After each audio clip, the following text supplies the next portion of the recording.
Hey Pirates, how we doing? Today's session, we're going to talk about the satisfaction loyalty CRM conversation. Now, before I answer all your questions, I'm going to spend 3 to 5 minutes doing a mini lecture.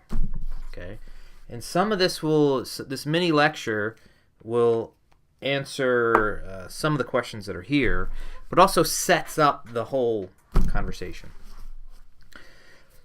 If we turn the clock back into the early 80s, the late 80s, and the early 90s, businesses said, you know something, we need satisfied customers. Competition is getting stronger. Let's make sure that our customers are satisfied. Therefore, we know what we're doing, right? So between the mid-80s and the early 90s, there must have been a bazillion satisfaction studies conducted.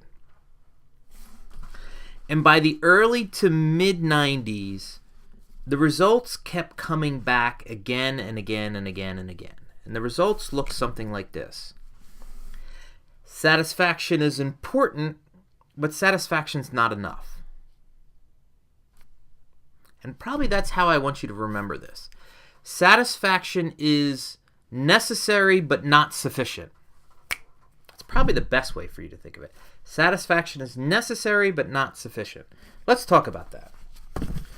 So let's pretend that this is a satisfaction survey, right?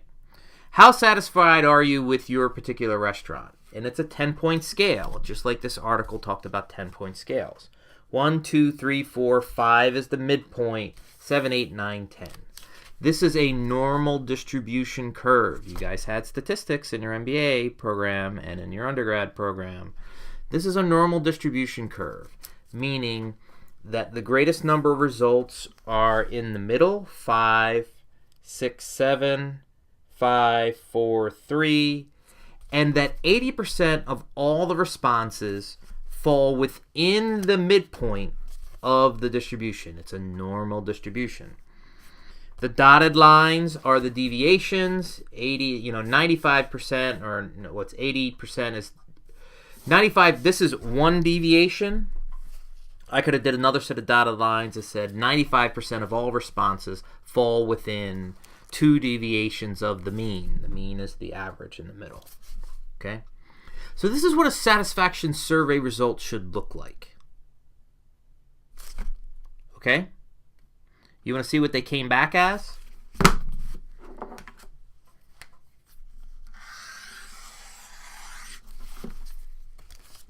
The red line. And on a 10-point scale, the mean was probably a 9 on a 10-point scale. So everybody was satisfied. If the average was a 9, all these companies originally got these satisfaction surveys. They come back and they're like patting each other on the back. We're like, woo, woo, woo, woo, high fives all around. We rock. We're the best. We really are doing a good job. Give me a raise. And then they notice that even though their satisfaction scores are so high, their revenue numbers wouldn't change. And in some cases, their revenue numbers drop. And they kept going, whoa, wait a minute. What's the story going here? Our satisfaction scores are this high, yet what's going on with regards to our revenue? So maybe this satisfaction measure is whack. Let me tell you why it's whack. 1, satisfaction is a measure of past behavior. How satisfied were you with your restaurant stay? I was not extremely satisfied, but I was a 9. Okay? Well, just because I measured past behavior doesn't mean I'm going to go back to the restaurant again, regardless of how satisfied I was. It's not a good question. Satisfaction questions are not good questions. They're necessary, but they're not sufficient. They don't tell you enough information. What we need is a measure of future behavior or future intention. The better question would be, would you go back to the restaurant? Now, the other part of satisfaction questions is there's an element of, for the lack of a better term, saving face. the waiter or waitress comes over to your table. How is everything? And you go, great. Why? Because you don't want to talk to them. You just want to eat. And it might be good. It might be great. It might be anything, but you're not giving them honest feedback. And satisfaction numbers are not necessarily good questions where you get good feedback. So we shifted from satisfaction is not enough, and in the mid-90s into the early aughts, we started looking at loyalty instead of satisfaction. Loyalty is where it's at. I don't even think you should even sniff satisfaction stuff anymore because it's not worth it. It's really not worth it. And this article was published in 2003, was really one of the first ones that blew the conversation up into a different direction. We've seen years and years and years of satisfaction surveys not coming up with anything. Therefore, we started to see a couple years of loyalty studies. And then finally, we saw the loyalty study, which is this one, the one number you need to grow. And said, okay, all right. Forget about all these things. There's really only one thing you should ask. And one thing you can count on, and it's the would you recommend measure. And this would you recommend measure is all about, do you stake your reputation in telling friends and family to go to this place? And if you will stake your reputation on that particular thing, guess what? We could probably say that you're a loyal customer, and we can count on future revenue coming from our existing customer base through positive word of mouth. All right? So that sets the stage for our conversations to what's going to happen today. So let's look at some of these questions. How can firms help their marketing research teams resist the urge to seek more information, more detailed customer feedback, especially during a time when data and information is so highly valued? Yes, I love data and I love information, but not all information and not all data is valuable. And that's the rub. How do you know what's valuable and what's not valuable? What's valuable and what's not valuable? Everybody just thinks that data, the more data, the better. No. So you have to be able to prove and empirically make the case. Can you tie it to revenue? Can you tie it to market share? Can you tie it to stock price? Because that's what professors are doing in the marketing literature right now. They don't want to just say data. They want to say which data is important for which success metrics. And maybe you should say, here's your buzzword for the day. KPI, key performing indicator. You have to decide what your goals are. You have to decide what your objectives are. You have to decide what your key performing indicator is. And you need data around that, not everything. Is this really this simple of a measure of customer satisfaction? Well, let me rephrase your question. Is this really that simple of a measure of loyalty? Yes. This is not a measure of satisfaction. The study is not a satisfaction study. We're moving away from satisfaction because satisfaction is not enough. This is a loyalty study, and it is that simple. It really is. Is word of mouth the most effective approach to marketing even in the age of technology? Word of mouth is even more important because of we're in the bottom-up world. In the top-down world, word of mouth wasn't as significant because we had TV ads that were so powerful. We had magazine ads that were so powerful. We had newspaper ads that were so powerful. We had radio ads that were so powerful. Word of mouth was only whatever could happen amongst your small social circle, and there was no way to amplify your word of mouth. But we don't watch TV anymore. Magazines and newspapers are dead, and I listen to podcasts, not radio. So the traditional top-down world advertising communication channels are gone. In today's day and age, if you don't have a community with positive word of mouth, your brand, your company, your entity is in deep trouble. We trust friends and families 10x than anybody else. We will trust people in our social feed 10x than any TV ad or anything that we see, even in magazines. And these are real numbers. If retention rates and other loyalty customer satisfactions are so poor to identify customer loyal growth, why do they still exist? Because they haven't had Dr. Daniel's class yet? Because satisfaction measures are very easy, and satisfaction measures give you results that you like to see and make you look good? I mean, every time Apple has an earnings call, Tim Cook says, and our satisfaction rates are off the chart. We're 96%. And every time I hear that, I roll my eyes and say, Tim, we really should go out to lunch. I'm sorry, buddy. It sounds impressive, but it's really not that meaningful. The conversation that we're having is a harder, deeper conversation. The satisfaction conversation is a much simpler, surface-level conversation. Should companies still focus on retention rates or completely abandon them along with long market surveys and focus on the simple would recommend method? They should abandon... There's nothing wrong with measuring retention rates. You know, I'm okay with measuring retention rates, but again, it comes back to what your goals are and what your KPIs are. You have to do the would recommend question. Because if you don't have 9s and 10s on a 10-point scale, or a 4.5 or a 5 on a 5-point scale, or between a 6.5 and a 7, between a 6 and a, not even 6 and 7 on a 7-point scale, it's really a 6.5 and a 7 on a 7-point scale, then your company's deep trouble.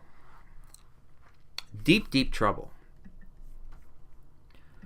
Though a customer might recommend a company, is it likely that a friend will try it? It's more likely that a friend will try it if someone recommends it to them. At the very least, it's the best brand awareness that can exist.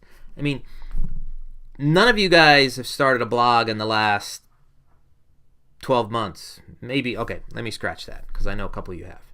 All right, I'm going to recommend Squarespace right now. I mean, there are 3 dominant blogging platforms out there. There are WordPress, Squarespace, Wix.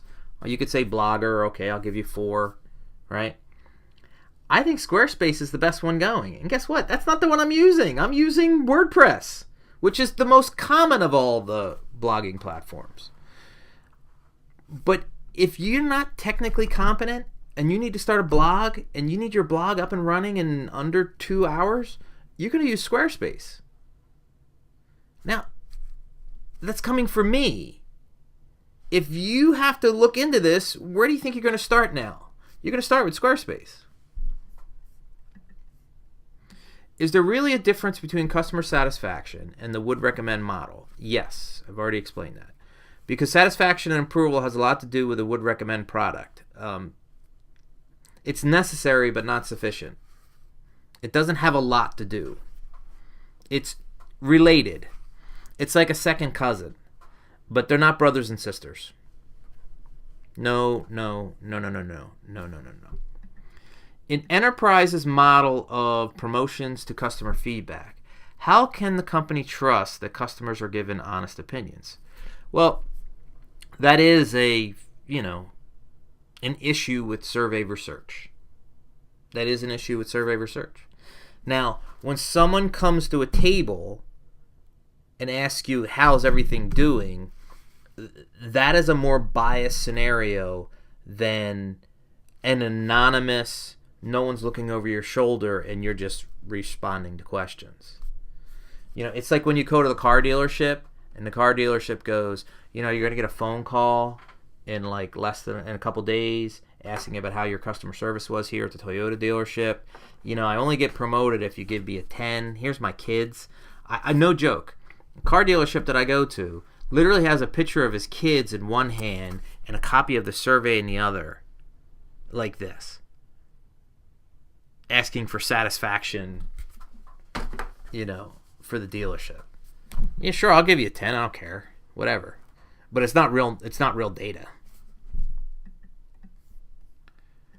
Other than marketing research firms looking to maximize profits, it's not marketing research firms, it's everyone. In today's day and age of social and digital, every firm needs positive word of mouth, would recommend, or you're not going to survive. Why is it not more widely used? Because they don't understand it. It's more complicated. It's not as simple. It's unknown. They haven't had Dr. Dano's class. You know, I see the would recommend question probably 1 out of every 5 cases of measurement. I see it. I do see it. But this is closer to 20 years later. You know what I mean?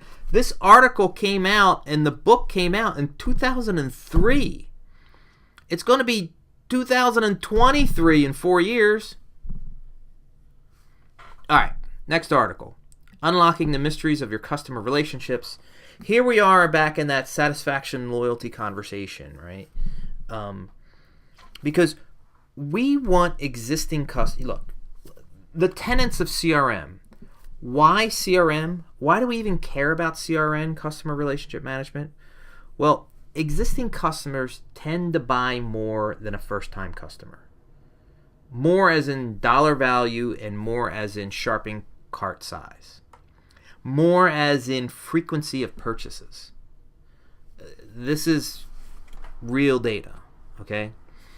Existing customers are more profitable than a new customer. It costs you more to acquire a new customer because you're probably using either promotions, advertising, or some other kind of marketing vehicle to attract a first-time customer to buy from you. Existing customers, if you have a strong relationship with them, it is significantly cheaper to market to existing customers.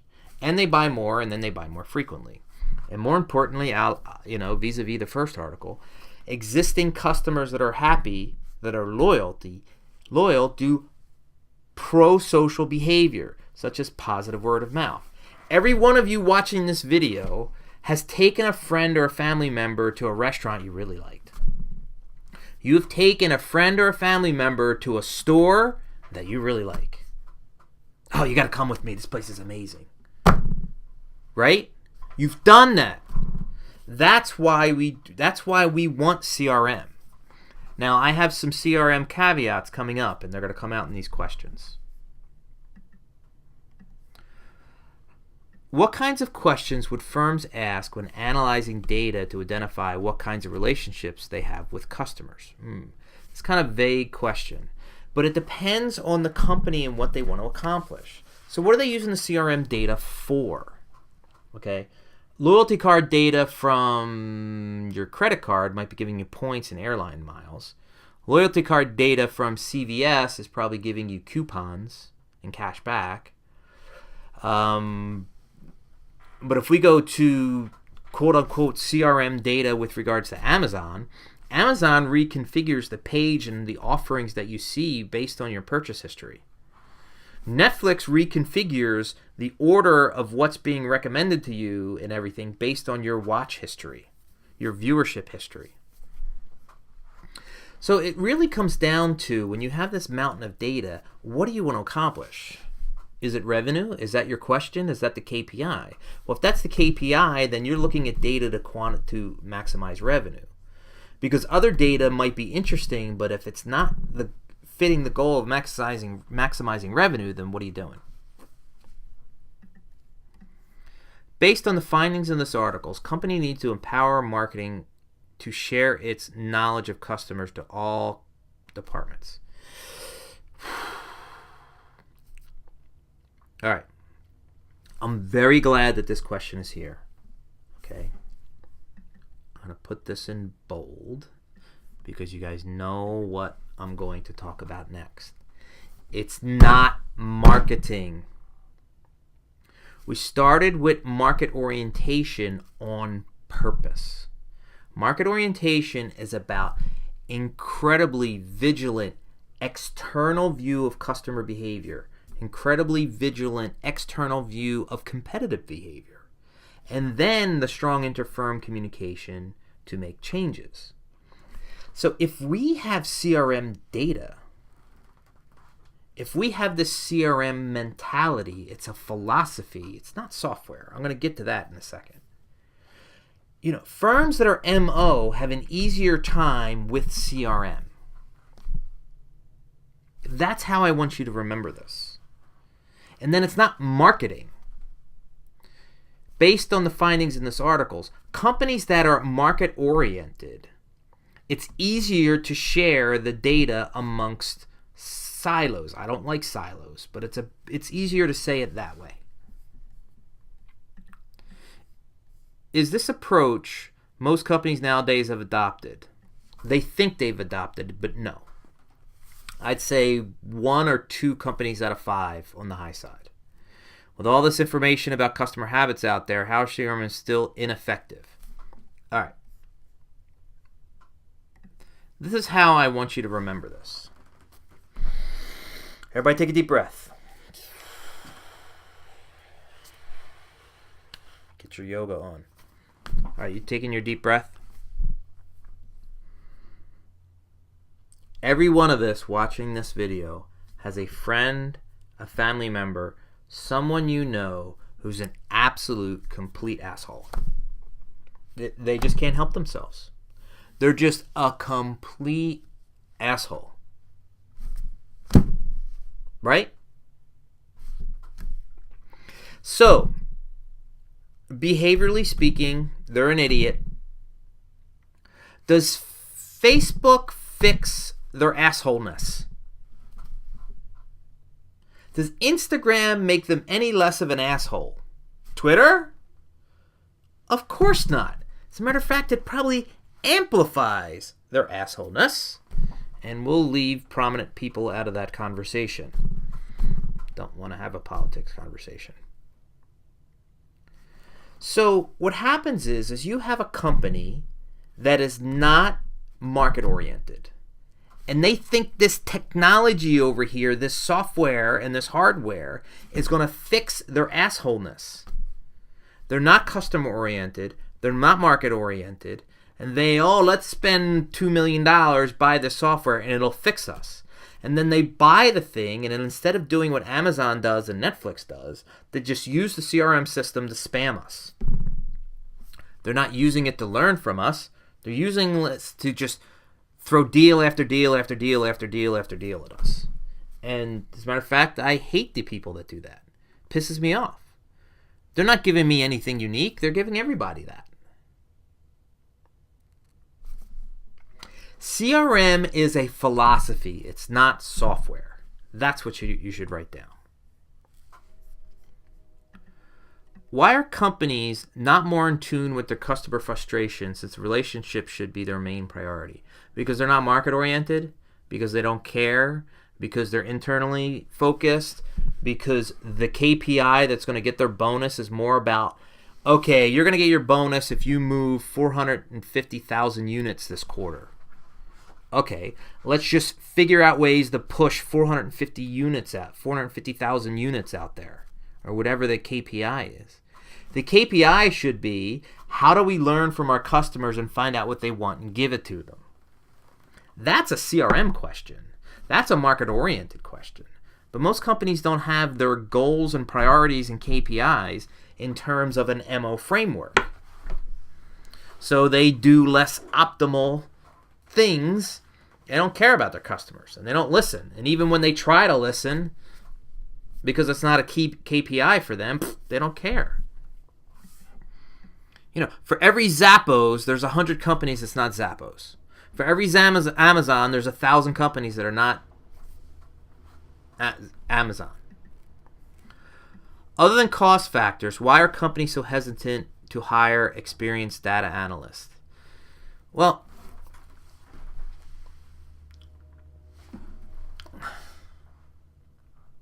let's pretend you wanted to build an app.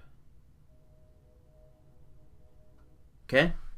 You had a really good idea, and you wanted to build an app in the iOS Apple ecosystem. How do you know if someone you're hiring is legit or not? How do you know? Do you really know? So companies hedge on the experienced data analyst thing. Because if they don't have any expertise in that area, how do they know they can hire someone who has expertise in that area? You could take a risk, you could try, or you hire consultants first. And then even if you get a quote-unquote LeBron James of data analytics, if you bring LeBron James to a company that's not market-oriented and doesn't understand the one number and doesn't understand that CRM is philosophy, not software, then how much King James can LeBron do with people around him that don't care about data? You can bring in an experienced data analytics, ninja, and he or she could present all the information in the world. But if the C-suite doesn't care, they're not market oriented, then they're just spinning their wheels. Why is managing a CRM still a challenge for companies with so much technology and metrics available? I think I answered that question. We're pretty good there. They're not market oriented. Is there CRM software that can craft plans for how to deal with tricky customers? No. You can set up if-then statements within the software, but I'm not sure what you mean by tricky customers, but you should handle this. CRM software develops a learning relationship. It's not a fixing relationship. It's more input than output. So a tricky customer is not something that...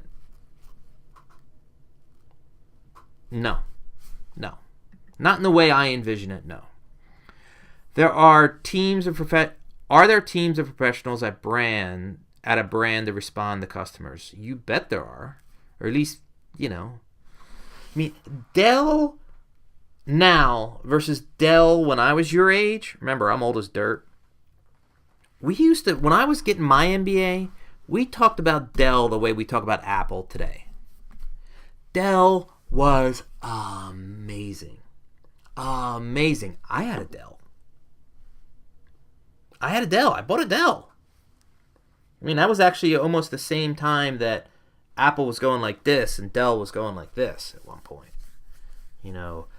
Early to mid 90s.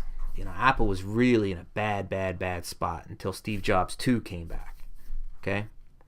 They really, between, I'd say, 89 to 96 were really bad Apple years. Really, really bad Apple years. So Dell had one of the most amazing customer service centers in the world. Right now, Zappos is the creme de la creme of customer service.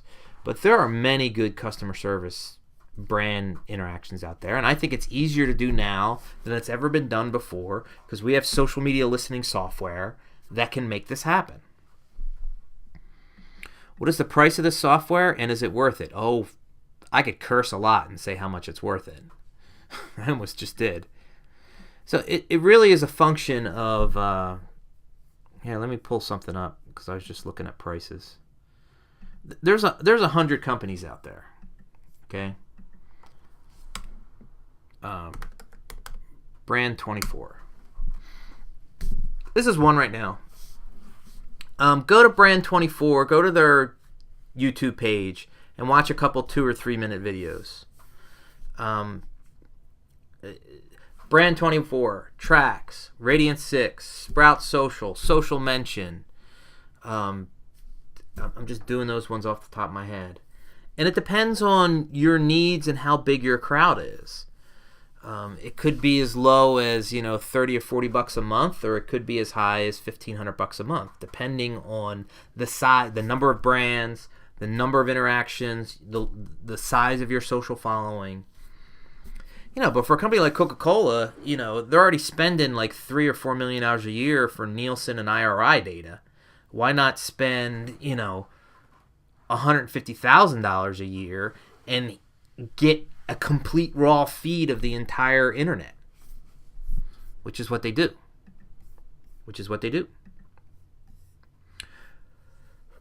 Why do so many firms invest in CRM software when they could be investing in trained personnel with social science background and competitors? Okay. So the social science, the analytics people are not the people that tend to use the CRM software all the time. There's probably a team of sociologists, anthropologists, marketing researchers at very large skilled firms. But CRM is more used by hundreds and hundreds of people within the firm, inputting data, inputting customer data. It's not just a small set of people using the CRM software. It's like hundreds of people using it.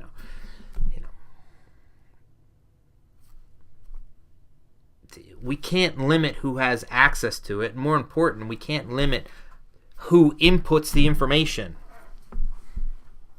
Okay? So this is a fantastic article, The Elements of Value. All right? I mean, it's a way of getting away from the satisfaction conversation. And value and loyalty, I almost have them in the same bucket. If there is a lot of value, i.e. the give-get ratio is in favor of me, what I'm giving up, my dead presidents, for what I'm getting back, my products or services, if I'm really, really happy, then I see the value exchange relationship in my favor. As a matter of fact, I actually don't like the word value.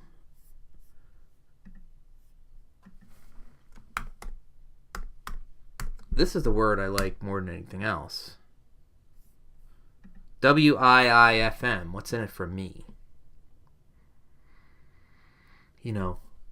I think WIIFM does a better job describing value than the definition by the American Marketing Association describing value.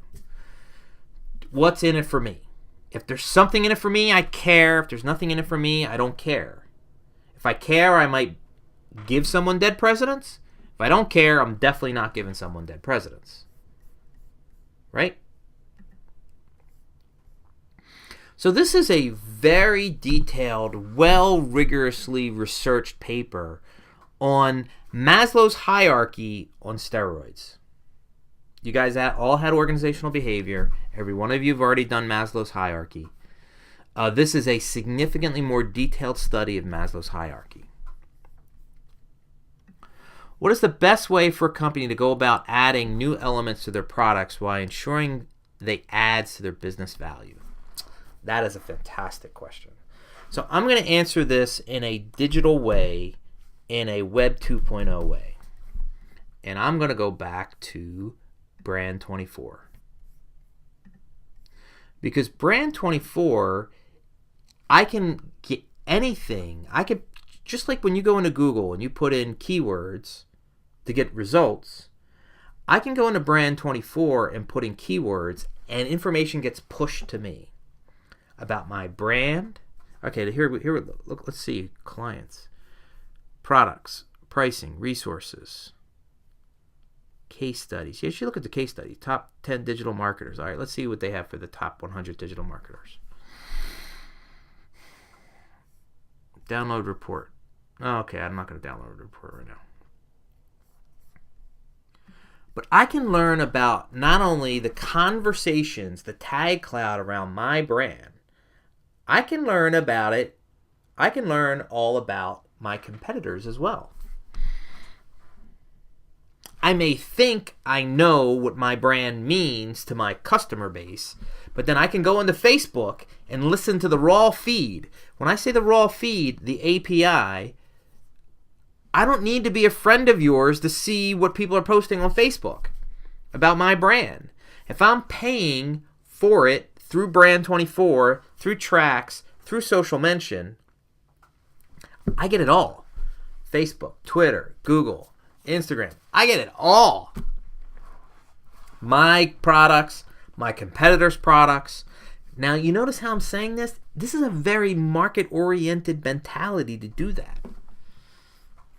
A lot of people are using these tools and they're just getting raw counts. Yeah, we're really great this month. We got an increase of 24% of brand mention.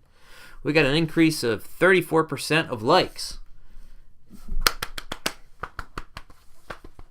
Here's your promotion. And that's just so surface level of what they really should be doing.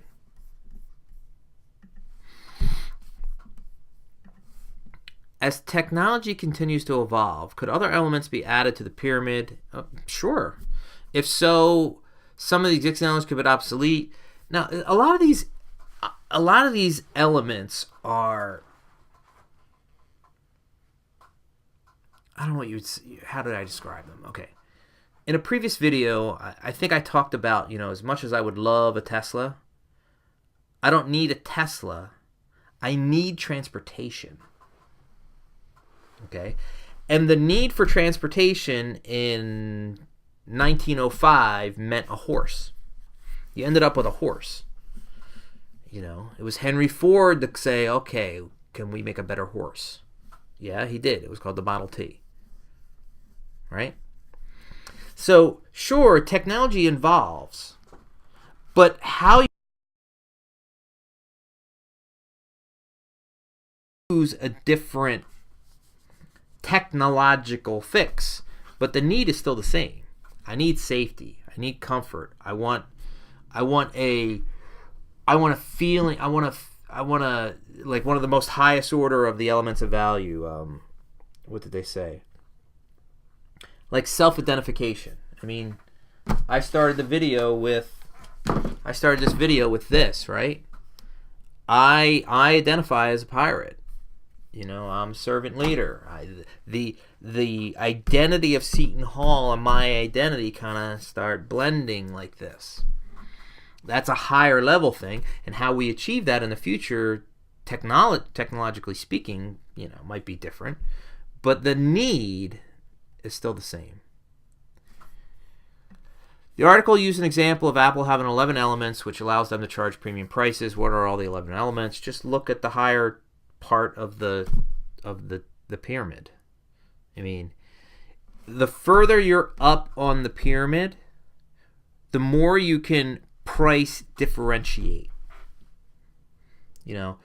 Think about brands that people tattoo to their skin, okay? It wouldn't take us very long for us to find a New York Giants tattoo in the greater New York City area. It wouldn't take us very long for us to find a Yankees tattoo in the greater New York City area. It would not. It would not. Do we need to know how do we know there are not more elements consumer might consider? How are elements added? Look, the individuals that wrote this paper did a significantly rigorous scientific study. Okay? There are more than these elements. They exist. But are they significant enough for you to put your time and effort and resources in? I think conceptually, don't think about this as like being the only ones that ever existed. But conceptually, satisfaction is not enough. We need loyalty. The only way we're going to get loyalty if we deliver value. These are the buckets, this article. This is where we should start investigating where the value is amongst our customer base. And if you start seeing themes, they may call it something different. They might not call it utilitarian the way they called it in the article. But you could name it and say it's most similar to this one. It's in the bottom level. And as a matter of fact, in the customer study that we did amongst 2,500 of our top customers, none of the elements of value do I see matching up with anything in the higher two tiers on that chart.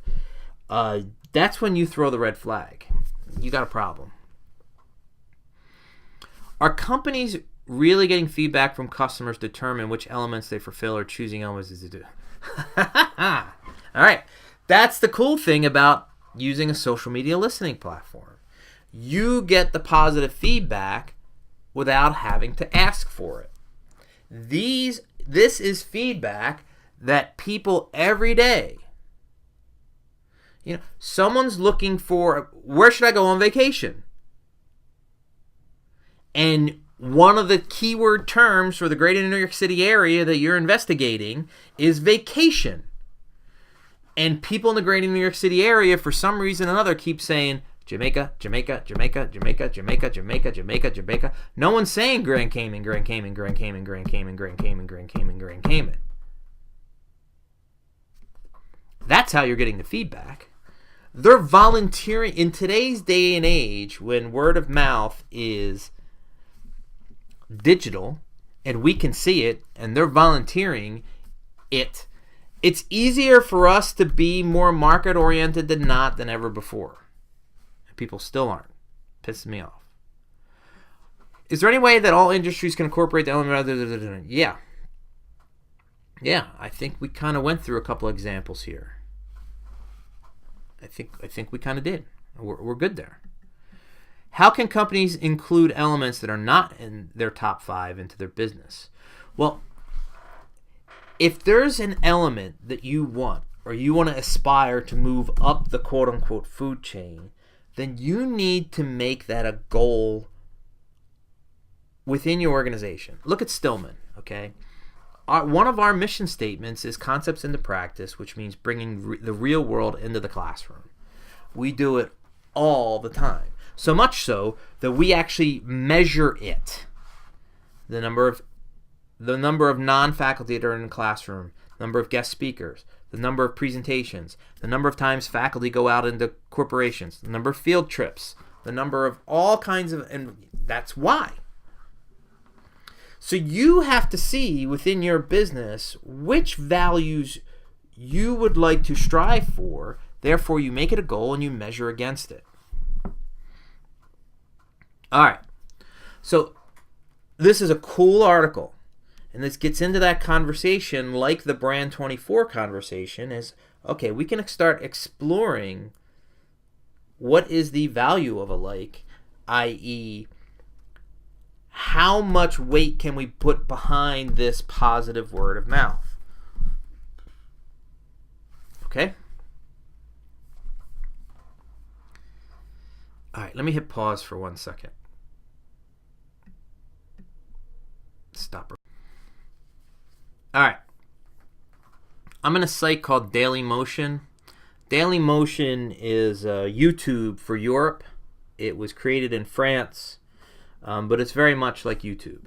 So go to Daily Motion, type in generation like. I understand. Okay.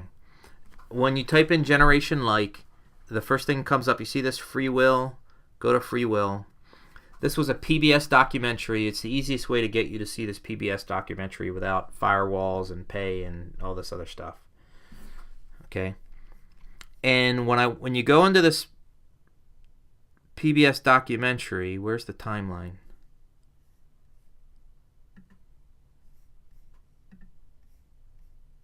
Oh, here it is. Skip ahead. Start watching at the 20...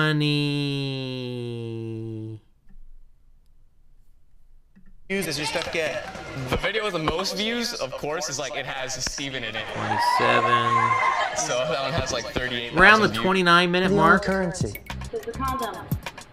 And when you can see that you have 5,000 I can't believe I followers on just Twitter, pulled it up on or the when spot, someone but recognizes you as that kid who did that stupid stunt on the mountain bike and broke your arm, suddenly your arm doesn't hurt because you know you're famous.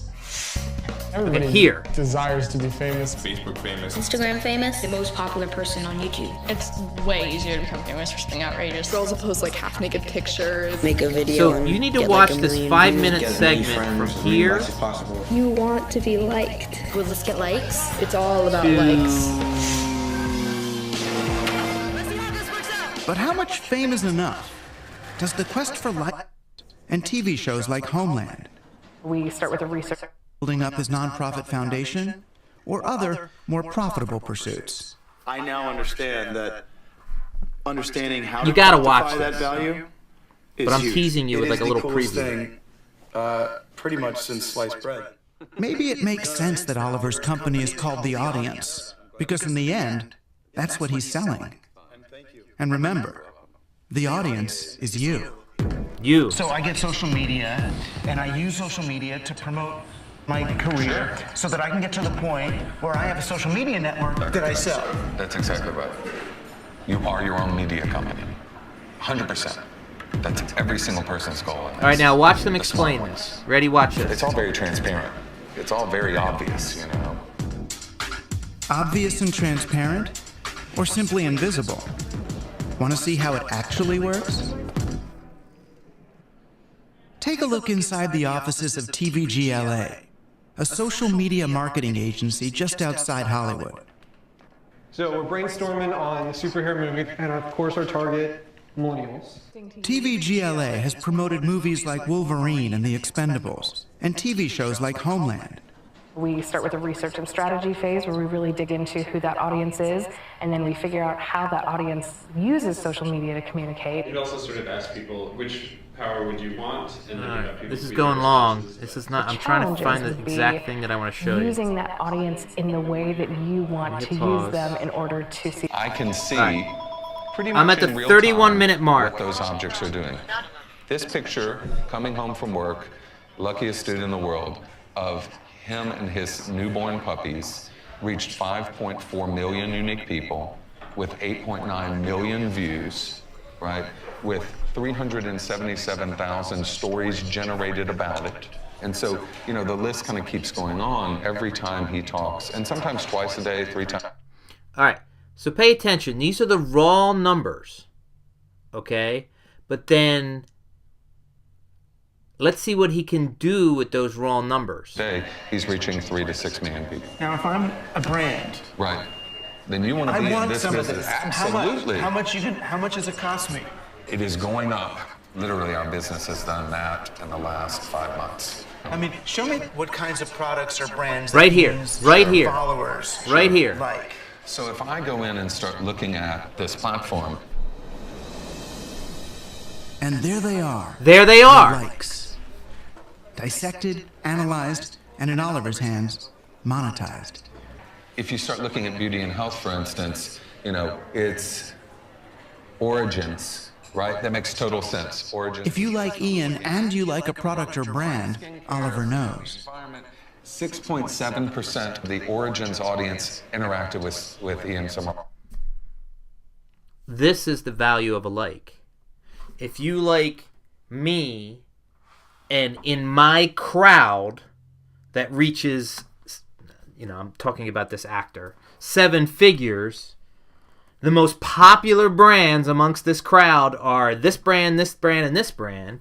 You then go to that brand and saying, oh, guess what? 15% of my audience loves you, and they love me, so let's do a collab, and we're solid. That's the value of a like. You got to watch this documentary. Even if you don't watch the whole thing, watch it from the 29-minute mark to the 36-minute mark. That middle part around this. It's amazing. Okay?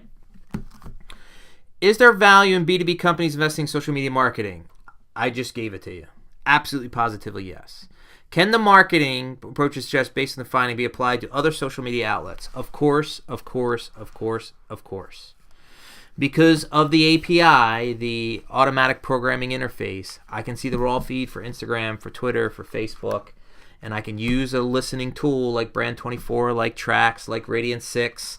I don't know which one they were using in that video there, but Radiant's Sprinkler. Sprinkler's like $1.2 million a year for a company like Coca-Cola or McDonald's. But it's worth it. Besides advertising, what other traditional approaches could be combined with a company's social media presence?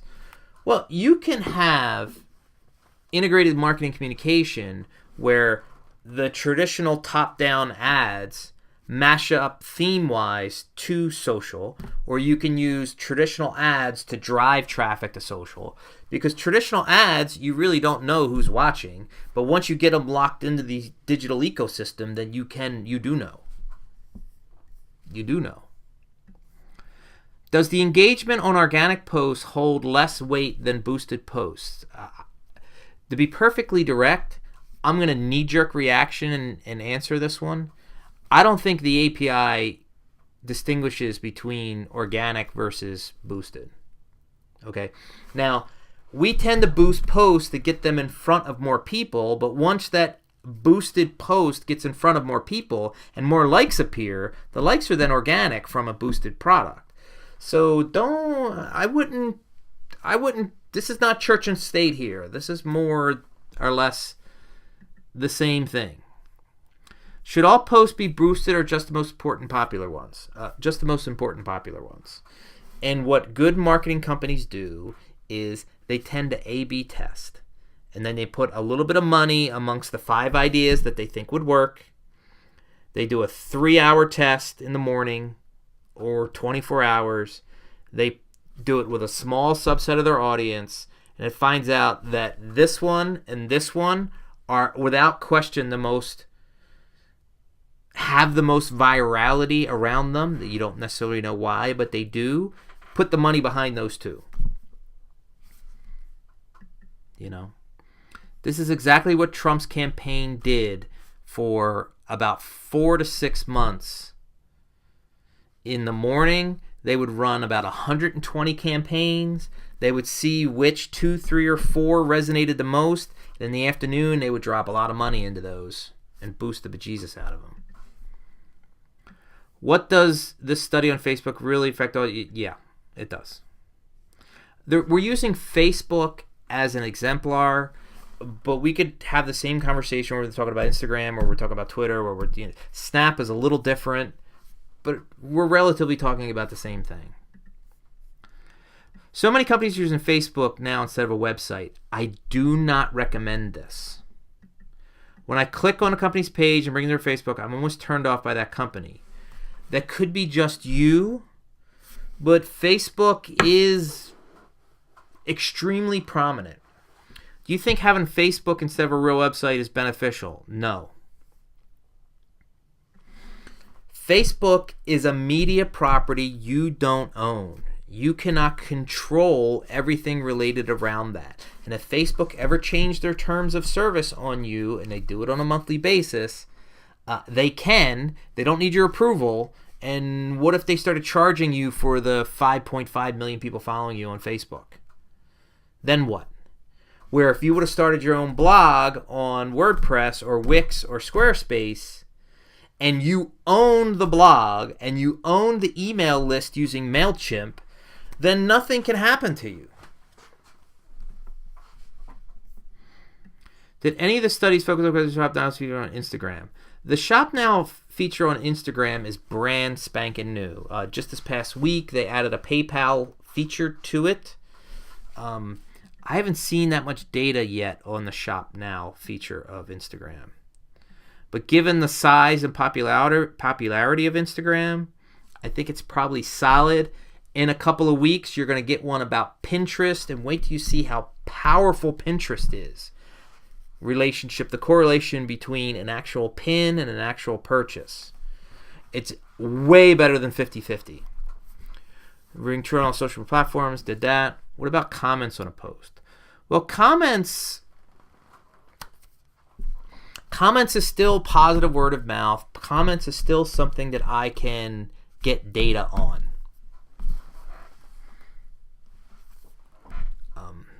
Don't worry. It's still positive word of mouth. Okay. We have our last article. And I have to preface this. This is coming from the former CEO of P&G. This is coming from the former CEO of one of the most top-down of all top-down organizations in the United States. Okay?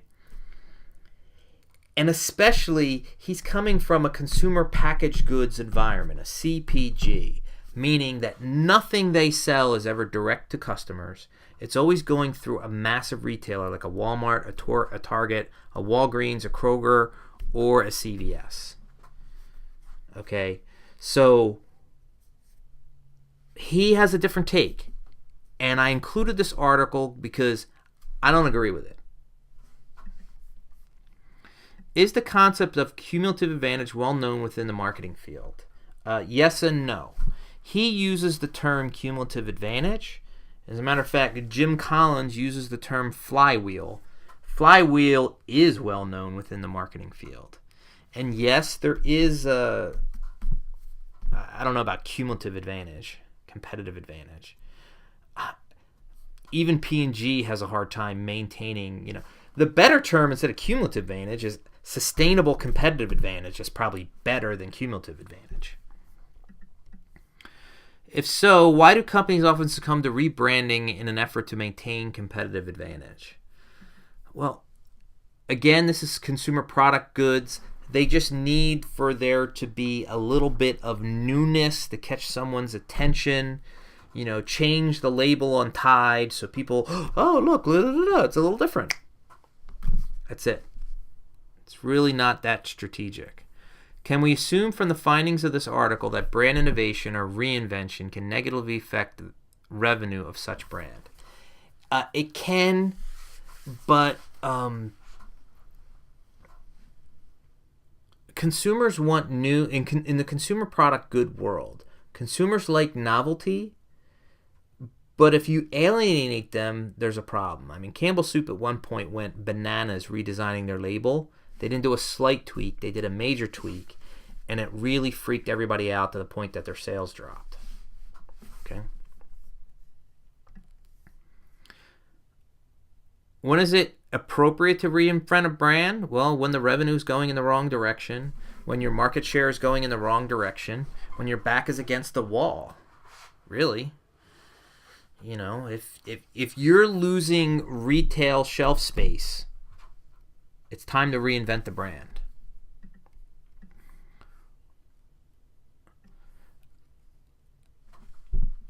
When is it better to reinvent versus come up with a new brand?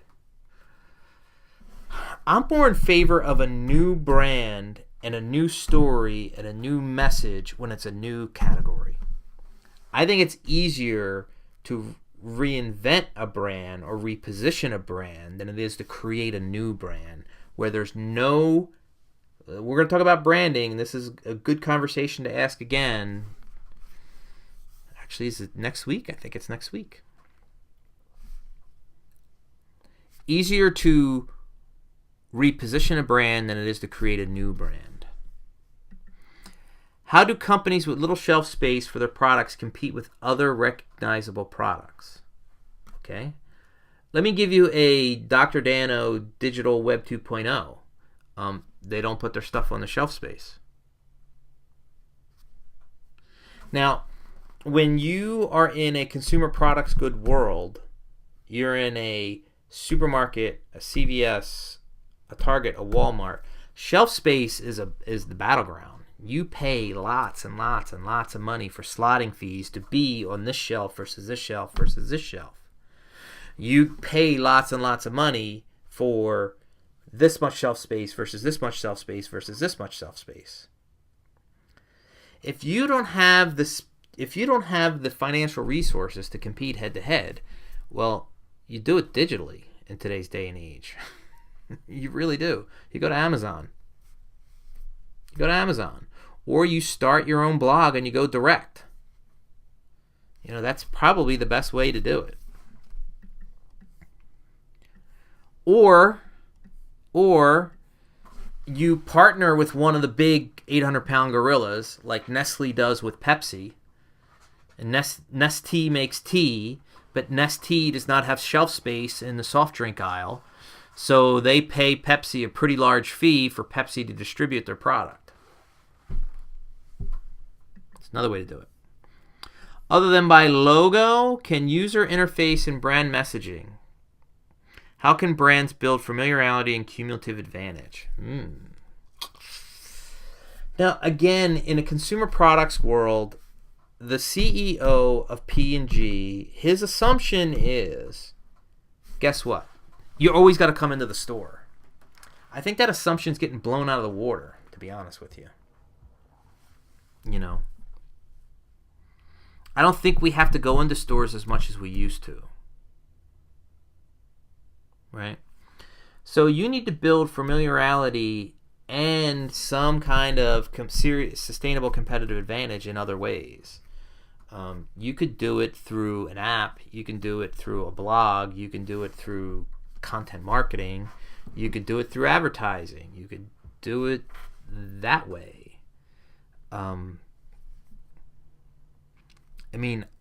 I know some of the Procter & Gamble brands have partnered with Amazon and created little buttons that all you do is press the button. You add the button to your washing machine downstairs, and when you're low on Tide, you just press the Tide button, and the next day Tide shows up. You know, did the CEO talk about that in the article? How can brands be designed for habit? Let's see. I went to the gym this morning, right? Could you design the gym experience with it starting with some kind of energy supplement and ending with some kind of energy supplement to the point that part of the whole gym workout is this and this? You have to think about going to Disney. Okay? That is a designed experience. You know, to the point where Disney doesn't want you to see anybody taking the trash out. There's trash cans everywhere in Disney. And you know something? They empty from the bottom. Underneath that Disney park is another park. There's all tunnels everywhere. So when Mickey and Minnie need to go from here to get to the castle, you ever see them walking through the park? Never. They're on a golf cart underneath the park, and then they pop up. What makes a user interface addicting? What makes a user interface sticky? That is really your main question. I don't like the word addicting. I like the word sticky. Meaning it keeps having you come back for more. And we could go back to the what's in it for me conversation. If I keep finding more things that are in it for me, I'm going to keep coming back. You know. Or you can use psychological science the way the app developers do, and you get the fear of missing out kinds of things, or you get the little endorphin hit when you reach a new level, and therefore you feel good and you keep going back for that little endorphin hit, which is why you find yourself playing Candy Crush all the time. It's not because you like the game. The game's really stupid. You like the endorphin hit, the serotonin hit. Why do you think Instagram has continued to be so successful if they are so continuing to employ unrequested change?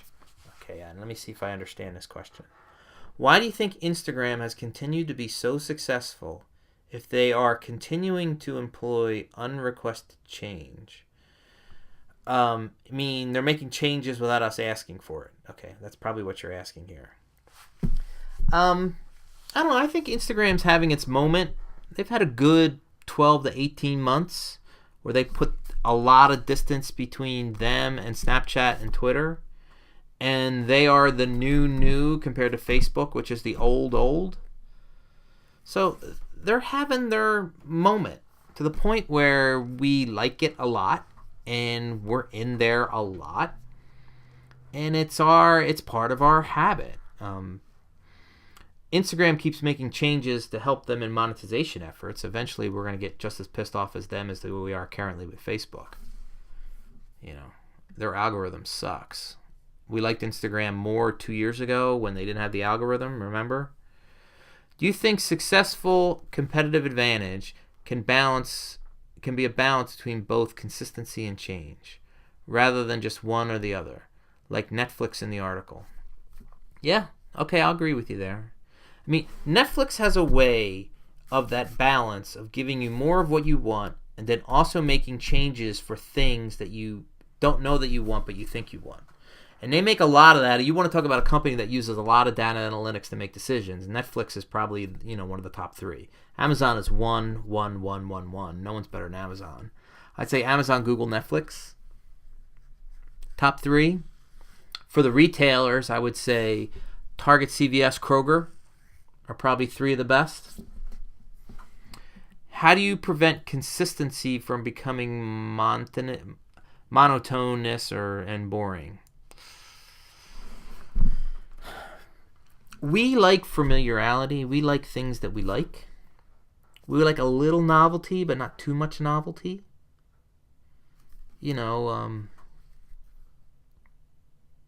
I don't know how else to really answer that question.